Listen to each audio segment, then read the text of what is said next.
al Poder Judicial y en muchos casos para defenderse del Poder Judicial. Y esta semana se registraron dos situaciones, una en Oberá y otra en Garupá, mujeres que fueron a defender a otras mujeres de algunas medidas judiciales. Y en ese colectivo de mujeres estuvieron organizaciones como la CCC, sobre todo convocando en Oberá y también aquí en Garupá. Está en línea Graciela de Melo para charlar un ratito de este tema, referente de la corriente clasista y combativa, a quien agradecemos esta posibilidad de charlar. Graciela, muy buenas tardes, ¿cómo estás? ¿Qué tal, Alicia? ¿Cómo estás? Vos, todo tu equipo. Muy bien, acá con ganas un poco de contarle a nuestros oyentes, a nuestras oyentes, lo que se vivió esta semana, ¿no? Que me parece que da cuenta también de ese proceso de organización de las mujeres para defenderse y defender a otras mujeres. Claro, la verdad que fueron dos jornadas muy emotivas, fueron espontáneas porque efectivamente ambos casos salieron a relucir muy de golpe, ¿no? Uh-huh. Teníamos nexo por ahí directo con la compañera Cookie, que de la agrupación Tarefero Justo, lo conocemos de años, y también una compañera de la CCC de Garupá, que al ver un caso resuelto también se animó a levantar su voz y plantear la injusticia que estaban cometiendo con ella en Garupá. Uh-huh. Así que fueron jornadas productivas, muy buenas. Nosotros venimos de un encuentro plurinacional de mujeres y diversidad de San Luis, y la principal consigna y meta que nos hemos marcado fue que el encuentro no quede en San Luis y cuando llegamos acá quedamos con la mano vacía. Uh-huh. Realmente vamos a un encuentro donde cuando volvamos que podamos hacer territorio de todo lo que conocemos, aprendemos, cuando escuchamos la voz de todos y de todas, ¿no? Para poder avanzar y para poder defender y acompañar principalmente a los derechos de violencia de género que hay en la provincia. Graciela, y en estos casos, contanos un poco por ahí para quienes no lo siguieron o lo conocen. ¿Qué pasó en Oberá y qué pasó en Garupá? Sí, por ahí redondeando en Oberá, Cookie tiene una hija discapacitada, esquizofrénica, que realmente estaba casada con un muchacho, tuvieron 2 hijos. Uh-huh. Cuando quedó embarazada de la tercera bebé, se le detectó la esquizofrenia, estaba muy mal, entonces el muchacho lo abandonó, ¿no? Se fue. A pedido de Cookie, que no podía lidiar con los 3 chicos, la chica tiene el bebé, se va a hablar con el padre, le pide por favor que se haga cargo los más grandes, se hizo cargo, y que venga a ayudar también con el bebé recién nacido. Y por supuesto que vino, tuvo 10 días, y luego desapareció y nunca más volvió. Uh-huh. Entonces, aparte que se había ido con las tarjetas, inclusive de la asignación universal, bueno, Cookie la verdad que se hizo cargo de su nieta, de su hija, entendió la situación en su momento, porque no es fácil para nadie vivir con una persona enferma o convivir, ¿no? Uh-huh. Pero se hizo cargo de su hija, de su nietita, y la ha criado hasta los 6 años, donde vinieron a sacarla directamente. Uh-huh. Ni siquiera le avisaron a la abogada que estaba tomando el caso, nada, porque ya le había planteado 3 veces en toda su vida, le había visto a la hija y yo le había planteado a Cookie que quería la tenencia, entonces Cookie se había preparado, ¿no? Uh-huh. Estaba asesorándose con una abogada que estaba tomando el caso, pero no se había visto nada, solo que cayó la policía con el padre, con la justicia, a decir vamos a llevarla a Keila. Entonces efectivamente que cuando nos informaron saltamos todas porque dijimos no es justo, le conocemos.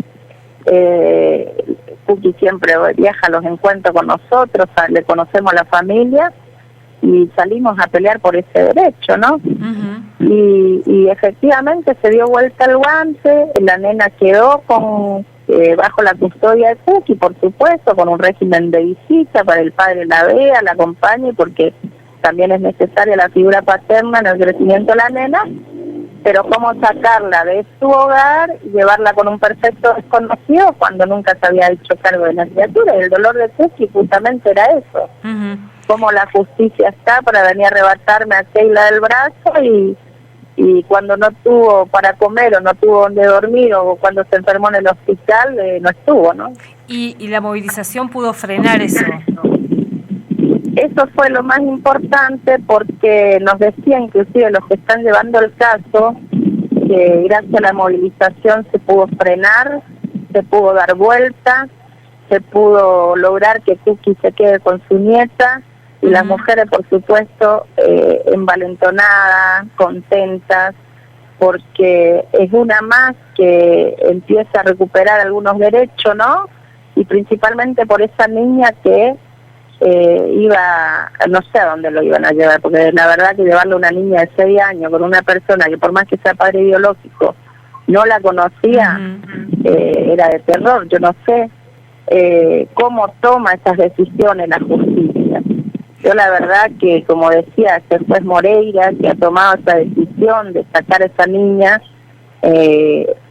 no sé si algún día se ha mirado al menos algún párrafo o de los derechos de las mujeres, ¿no? Porque nada de perspectiva de derecho, nada de pensar en el niño, en el adolescente, que realmente yo creo que tendría que tener un tratamiento, primero acercarse para después llevarla a un hogar desconocido. Le iban a llevar y aparte puntualmente le habían dicho a Cookie, no sé quién, porque ella nos llamó desesperada, que cuando ella se presentaba al juzgado podía ir presa por haberse negado y desacatado la ley, ¿no? Había toda una cosa que si uno no toma el caso, realmente después queda impune, y así caen presas las madres y le sacan a las niñas, y los casos quedan impunes cuando realmente no hay un colectivo de mujeres o vecinas y vecinos, como en este caso, que tomaron, que llamaron, que se solidarizaron y que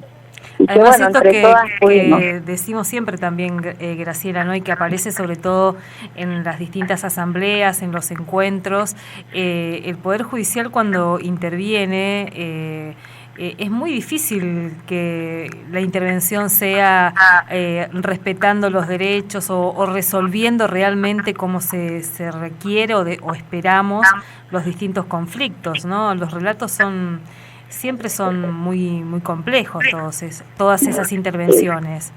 Y yo, como digo, esa justicia machista total, porque realmente yo no soy abogada, no tengo una licenciatura, pero a grandes rasgos, mirar este caso en particular, ¿cómo sacás a una nena que tuvo toda una vida, 6 años, sin conocer a un hombre y le decís que tenés que ir con ese hombre, porque es tu papá?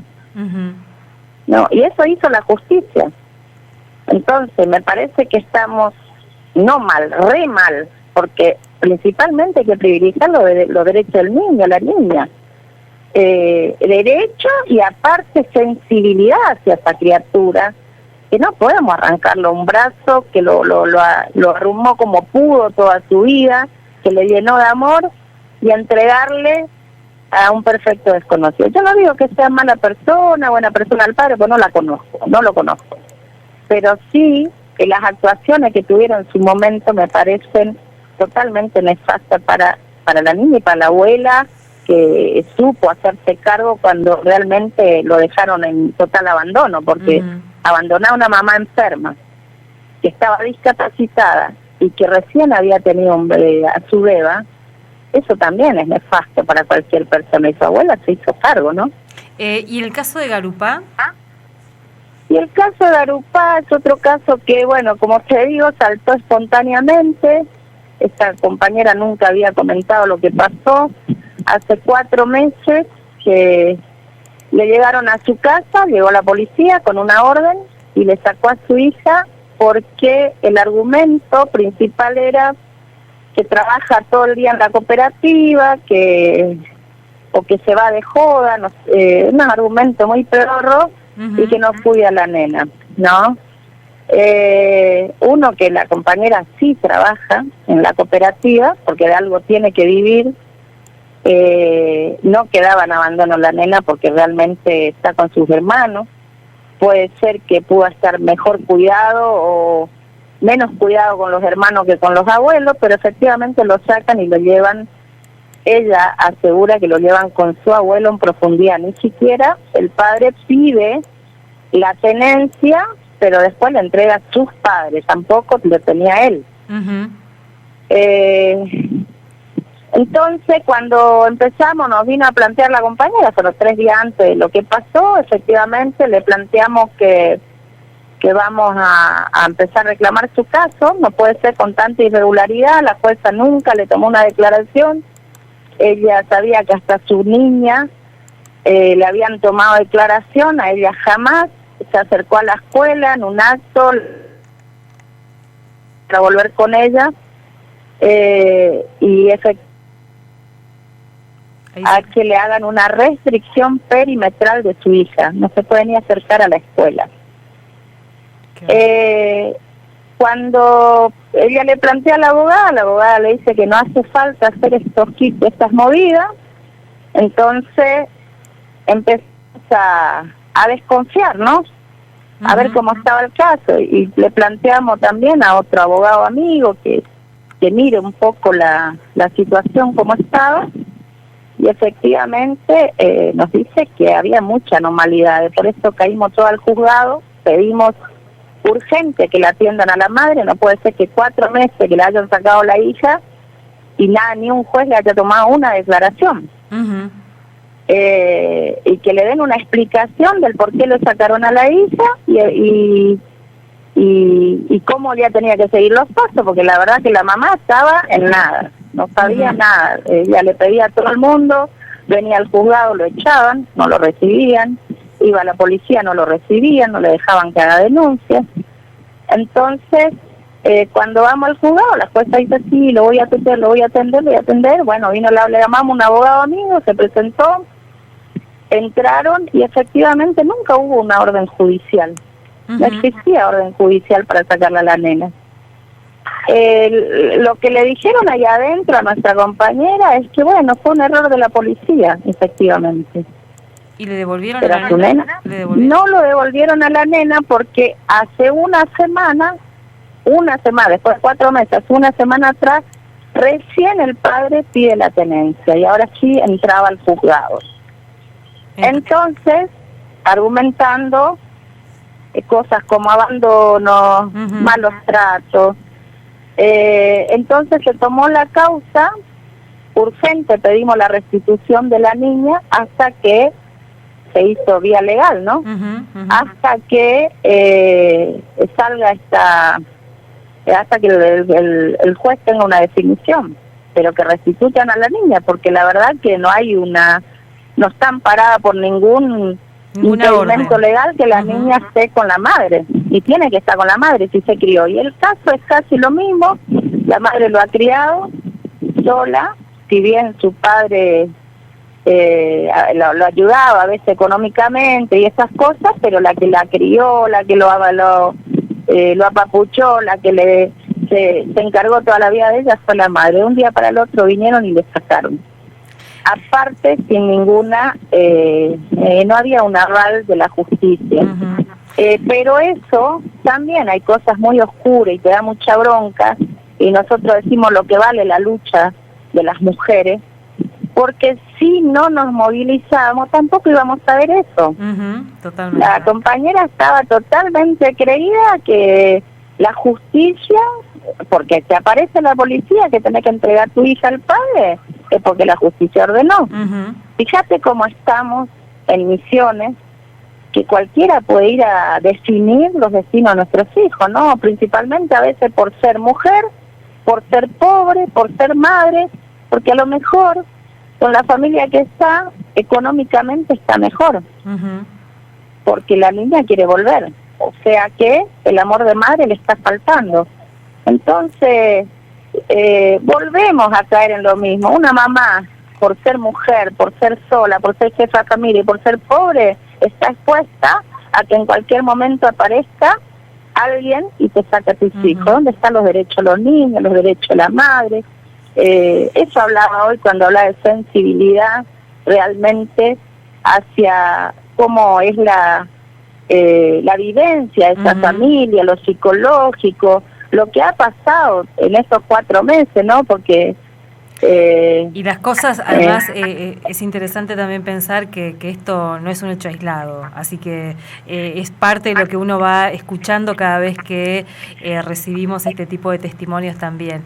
Graciela, te agradecemos muchísimo y bueno, es parte de lo que se denuncia cada vez que nos movilizamos, como mañana, por ejemplo, así que muchas gracias.